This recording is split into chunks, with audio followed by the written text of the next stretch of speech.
First and foremost, I wanted to say what an incredible, spectacular group of people I've seen over the last couple of hours. And it's not every day. In New York, we have a very, how should I put it, skeptical audience usually. So I just want to say it's been a real just beacon of hope here. Let's call it a conspiracy of progress that we've been seeing today. And I say that in all due respect to the home of Rick Perry. So one of the things I want to talk to you guys about today is this notion that how do we think about sound in the 21st century as a kind of ambiguous space where we can think of some of the issues that in the 20th century have migrated to various parts of culture and the arts in the 21st century.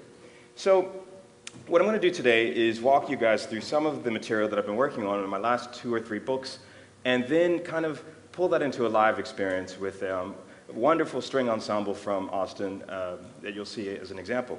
So if I can see the iPad, there we go. And what I want to do is kind of quickly walk you guys through some of the material that I think will be helpful to get you into this notion that, for me, music isn't music, it's information. And as we've been seeing in the 21st century with the rise of social networks and with the rise of the sort of density of information that we all call home in the information economy, most of the issues that we now think of as almost obvious, even a century ago, would have been at the edge of what was possible. So I want to begin this discussion with a quick question. How many of you all have smartphones? Probably, okay. That's probably the only 100% question of the day, right? So one of the things I always think about as an artist is, okay, we always tend to use the tools of the past to describe the present and somehow condition and contextualize the near future. So it's like describing a Prius car with saying, oh, it has 400 horsepower. You know, it doesn't work. So when we think of these metaphors and we think of these ways of describing the creative practice, we always use these kinds of metaphors that just don't apply anymore. So let me show you a fun example, because I always think it's better to do a visual kind of pun here. So considering we're talking about the idea of beyond measure, one of my favorite theoreticians of the idea of value is a gentleman by the name of Adam Smith. Now, in the 18th century, Adam Smith wrote a very famous book called The Wealth of Nations, or An Inquiry into the Causes of Wealth of Nations. He was trying to figure out this idea of value. Now, we're talking about measurement, we're talking about value, so they're two kind of reflexive axioms. And he came up with a paradox of value. And it's now become a very famous mathematical paradox, which is literally called paradox of water and diamonds. Now, back in the day, and I do say way back because we're talking a couple centuries ago, diamonds were very highly valued. They were rare, they were incredible emblems of wealth and power and prestige, and meanwhile, something that was essential to life, like water, essentially was taken for granted. So he tried to figure out what would make people go to war, destroy, occupy, take over all sorts of other kingdoms, and at the same time come up with whole different ways of creating an economy of scarcity. So at the end of the day, I used this idea of Adam Smith's idea of water versus diamonds to start thinking about free culture, free art, and above all, free creativity. So in the 21st century, the idea here is that we're looking at more and more of the notion of digital literacy. And what I've been trying to figure out as an artist is how do we get people to reframe some of the issues of the present day. And I like this pun here of the idea of jump, by the way. You're going to note I'm going to pull up bits and pieces during the discussion because I have a kind of nonlinear way of thinking here. Let's go into the idea of some local folk you guys can kind of call home here. This is a remix. So we take the face of one person and mix and match and remix. And you get that, right? We got a sense of visual pun, what Marshall McLuhan would call a visual pun. Now, in the realm of sound, the same kind of situation happens when you edit and transform a sample. So what I want to do today is pull you guys into the realm of DJing, not as an artist or musician, but more as a theoretician. And again, I'm going back to the root word of phonograph, which Thomas Edison liked to think of as recording these unhidden moments. I'm going to use that phrase, unhidden, like the idea of the everyday, but at the same time, something that's at the edge of the possible. So Sigmund Freud liked to call this the uncanny. And so if you go to the German term unheimlich, it simply means the unhomely. So the idea of a sample plays a very strange sort of paradox with the idea of context versus content. You take something that everybody kind of knows, you flip it, you edit it, you transform it, and it becomes something new that still has a trace of that memory. So we've now seen a generation of kids growing up with hip-hop, techno, dubstep, drum and bass, all of these different styles of music that are part of the everyday fabric of the urban landscape. So in the last several years, I've been doing a series of projects about sound and art. And I've been doing museum shows from the Guggenheim to the Tate Modern. And this year, I'm going to be the first artist in residence at the Met Museum in New York. And the idea is, how do we figure out 21st century roles of art? If you go to a wealthy person's house, for example, the idea of scarcity is very obvious. There's 12 Picassos in this certain style, so the person buys a painting that's $2 million, $5 million, because guess what? There's only a couple of them. But with digital media, the idea of the copy is now what we call home. So that again goes back to that Adam Smith idea of scarcity versus ubiquity. So if we think of water and then think of information, right? These are the environments that we inhabit, free culture. So the pun here, as we move further and further into the 21st century, is the landscape itself is a kind of an information aesthetic topology, a landscape made of the codes of culture. So in my most recent book, called The Book of Ice, I took a studio to Antarctica and went to all the main ice fields and was trying to figure out some ways as an artist and as a composer to hit the reset button on the idea of how a composer would engage landscape. Now, if you go back to, again, the ancient 20th century, what's going further and further in the rearview mirror is this idea of the culture of what we call mass production. The 20th century, the factory model, Andy Warhol, Jeff Koons, you name it. As we move further into the 21st century, we're moving into the era of mass customization, the idea of being able to pull bits and pieces of material and forge new culture from old. So what I wanted to do with the Antarctica project was to start thinking about ice, not as a physical medium, but as a cultural reference point. And kind of, it's a long story, but considering we're here in Texas, I'm sure we can go down with a sense of humor here. Black people love ice. You know, we got Ice Cube, iced tea, right? You got the white guy, you got Vanilla Ice, you know. So the pun here is, how do we move from a metaphor into a physical realm? And that's something that I'm going to be finding more and more as we move further into the 21st century, about this idea of pattern recognition. So the environment is always made of overlapping patterns. And this is something that Nancy's been talking about as she's been introducing many of the artists here today, is we're looking at this idea of beyond measure, but still using some of the older tools and ways and metaphors of describing things. One of my favorite poets and philosophers, Walt Whitman, had a very great phrase that I think responds to Nancy's topic or theme, which is simply from Leaves of Grass, where he says one beautiful, elegant phrase that it's a great soundbite. He says, "So what if I contradict myself? I am large, I contain multitudes."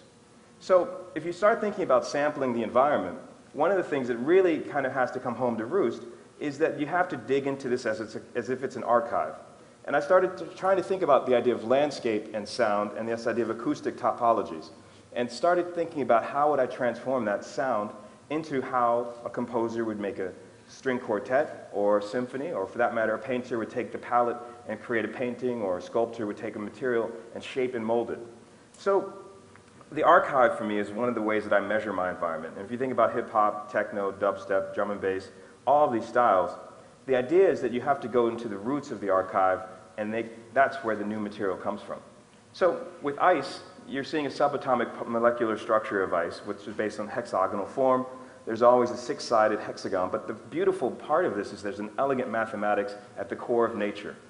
With theoreticians like, you know, God, there's so many, where would I start? James Gleick, for example, this idea of emergent complexity in nature. But one of my favorite theoreticians of this is Douglas Hofstadter. He has a great book called Gödel, Escher, Bach, where he's trying to figure out these beautiful recursive loops that make up the fabric of reality. So in my most recent book, The Book of Ice, I worked with a quantum physicist by the name of Brian Greene, and he has a very renowned book called The Elegant Universe. And I wanted to figure out a way to transform some of these ideas of ice into a music composition. So what we're going to hear today is a kind of a rendition of a graphic design project that's been turned into a string ensemble looking at the environment and the idea of pattern recognition. And it's loosely referencing one of my favorite composers, John Cage. In 1948, or 1939, he had a piece called Imaginary Landscape, and it's considered to be the first composition for turntables.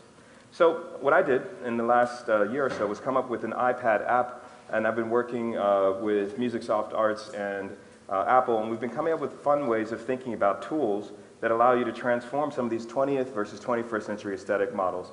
Now, the turntable is a very 19th and early 20th century platform. But what I want to do today is I invite the two musicians up, and they're from Austin, so please give them a shout. This is Tanny and Alexis. And we're going to just kind of pull you guys into the realm of contemporary composition. Now, with my iPad app, one of the fun parts about this is that I never expected it to be a popular app. It was just kind of a series of conversations with a couple of executives about software development. And what we wanted to figure out was ways to migrate the turntable into a 21st century platform and keep it free. So it's free on the iTunes App Store, and it also allows you to mix music videos if you happen to be into that. And you can pull that straight into there, pull it into the DJ mixer, assign it to record cover sleeves, make your own playlist, and bam, you get very much into the 21st century idea of mass customization. So what we're going to do here today is I'm going to sample, loop, and layer. And the reason I'm calling this a string quartet is there's 2 turntables and 2 players, and I'm going to be remixing them all. So the pun here is, how do we think about sound and sampling?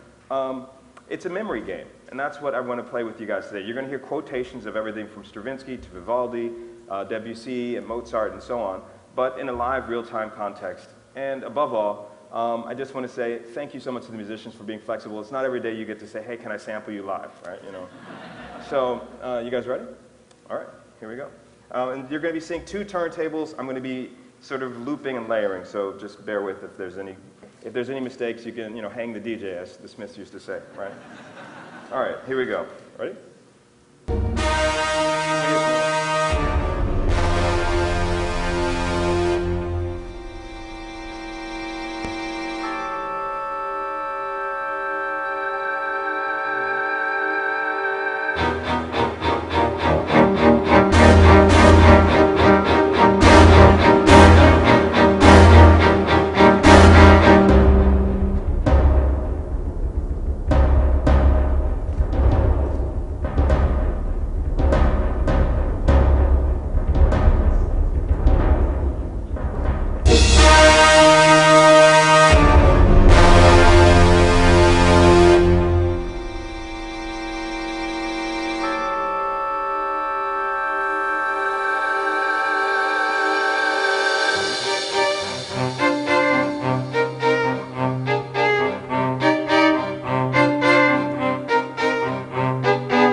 one of the things I just want to end on a beautiful, hopefully uplifting note is that arts have always had an important role in determining how I think people frame the idea of the present and the near future.